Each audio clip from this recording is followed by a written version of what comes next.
Hello, I'm Gary Bernier. I'm a Wizard of Ads partner from Toronto, and I'm down here with my other Wizard of Ads partner, Stephen Semple.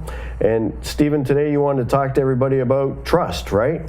Yeah. Trust is an interesting concept. So let me ask you this, Gary. If you're selling something, is trust important? Is it important that customer or prospective prospect trust you? Is that an important part of the sale? Yeah, that's. If they don't trust me, I don't think they're buying from me. Yeah, and I think that's true for many businesses. I think, when I've run this in workshops and I've asked people, is trust important? Virtually every hand in the room goes up and they say, oh yeah, it's very, very important that somebody trusts me in order to buy from me. All right, so cool. Right, so we all agree on that. So now here's the next thing. How do we establish trust? What do we do? How do we get trust from somebody? What do we have to do to get them to trust us? Well, I try to get them to like me, get to know me a little bit. I try to give them good customer service. Yeah. So all of these things, I like to word it as being, we like to, we want to earn somebody's trust, right? Trust is something that is not freely given. It's something we have to earn. And typically, the things we do to earn trust are like the things you're listing. I'm going to give really good customer service. I'm going to be personable with them. I'm going to deliver on my promises. I'm going to do what I say. I'm going to do what I say. All of those sorts of things. Is there anything else you want to add to that list that I may have missed when it comes to earning the trust of the customer? Oh, I got Google reviews. I got some testimonials. I got Google reviews, testimonials, all of that stuff. Okay. So here's the interesting thing. So our belief is we have to earn the customer's trust for them to buy from us. All right. So doing what I say I'm going to do, does that happen before or after the sale? Is this the conundrum? This is the conundrum. It's happened before or after the sale. Happens after the sale. Somebody buys from me, I deliver on my promises. That's after the sale. Great. Treating them with respect. It's after they meet you. After being they walk through the door. Being personable. Typically, that's measured after the sale because everyone's nice to somebody when they're a prospect. It's when you become a customer that you really and truly get to figure out whether or not they're going to be nice to you. If you think about all of these things, if you listed out all the things you do to earn trust. Warranties, guarantees, I'm going to come back, I'll make it right, all the rest of that sort of stuff. All after the sale. So basically what happens is the customer buys from you hoping like hell that they can trust you. A hope strategy? It's a hope strategy on the customer's part, which also explains why often the sales cycle is so long, is really what the prospect is trying to do at that point, trying to figure out, can I trust this guy? That's an interesting way of phrasing that. The prospect, when they first walk in and meet you or come in contact with your organization, they're trying to figure out, can they trust you? They're there. They want to buy from you. But can they trust you? The other thing is, you mentioned a couple of other interesting ones, such as testimonials and reviews. Now, testimonials and reviews, don't get me wrong, they're important, but they are not actually massive trust-building exercises for a couple of reasons. If somebody's looking at those things, part of what they're actually telling you is, I haven't figured out whether I can trust you yet. But the other thing is what I find with most businesses, people will proudly talk about how great the reviews are. Oh, we've got 500 5-star reviews, and you look at the competition has got 300 5-star reviews.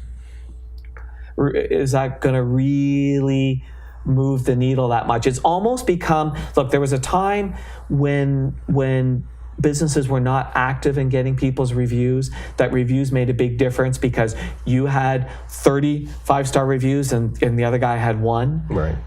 When that happens, yeah, that'll move the needle. But today, it's pretty rare to find a situation where there's a dramatic difference in the reviews enough that it's really going to push the needle in your business. It's really almost become one of those, if you don't have it, you're screwed. It's kind of a minimum bar thing that's required now. But coming back to the whole trust issue. So the trust conundrum is this.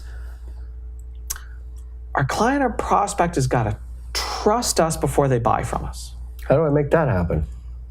And most of the trust that we do is after the sale. So how do we make it happen? And also, how great would it be? How much better would it be for you, Gare, if somebody came walking through the door already knowing that they trust you, already knowing that they want to buy from you, and really the sales process is about gathering some of the details? How would that feel? Well, that is sure shorten the sales cycle, I expect. Absolutely. Shorten the sales cycle. Everything becomes easier. Negotiations become less. So now the real question is, how do we make that happen? And the interesting thing is, marketing can drive that for us. We can do that in marketing.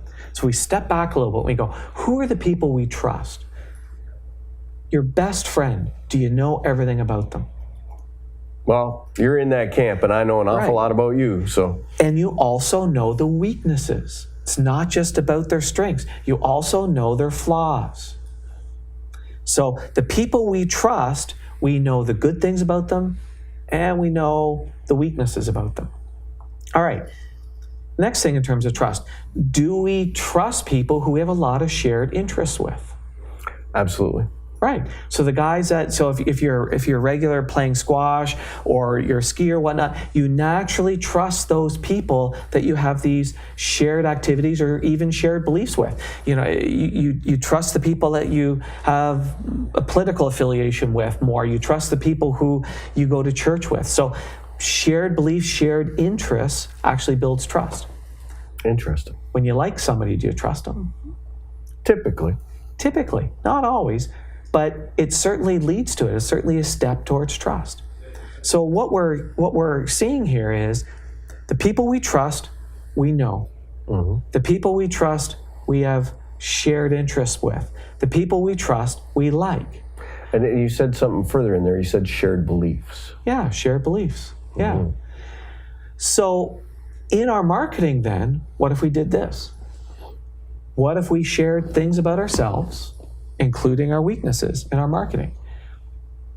Origin stories, why we do the business we do, why we love the business we love. What if we shared things like that? People will come to trust us because guess what?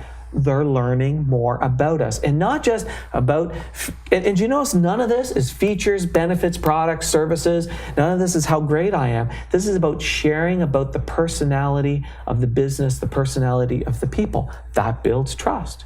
What if the next thing we did is we actually shared our beliefs? So these are things that we stand for. These are the things that we stand against. Yes, we'll alienate some people, but guess what? The others will be bonded to us. They'll actually trust us.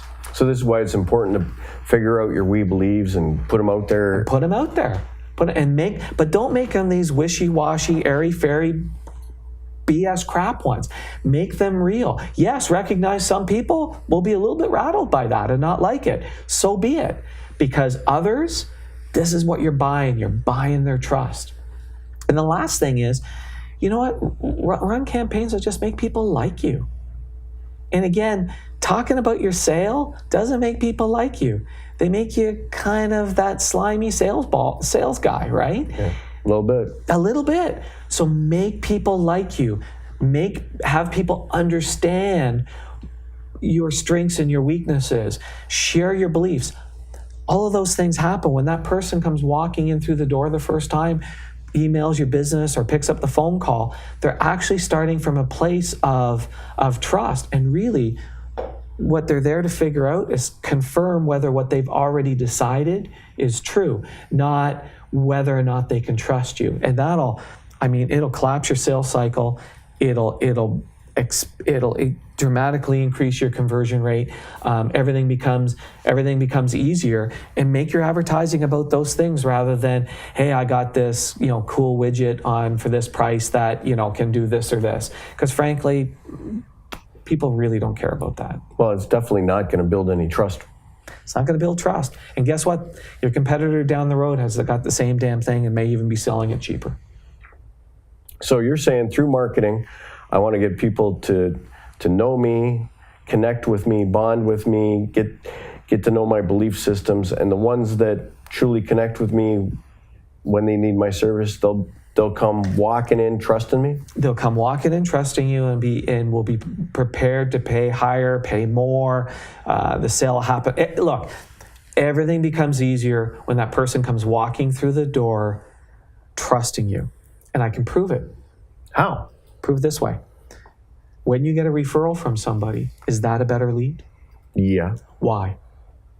Well, because the person getting referred trusts the referrer. Right. So if I trust the referrer, the referrer refers me to you. By extension, I trust you. That's why a referral is better. Referral is better because the person comes with trust.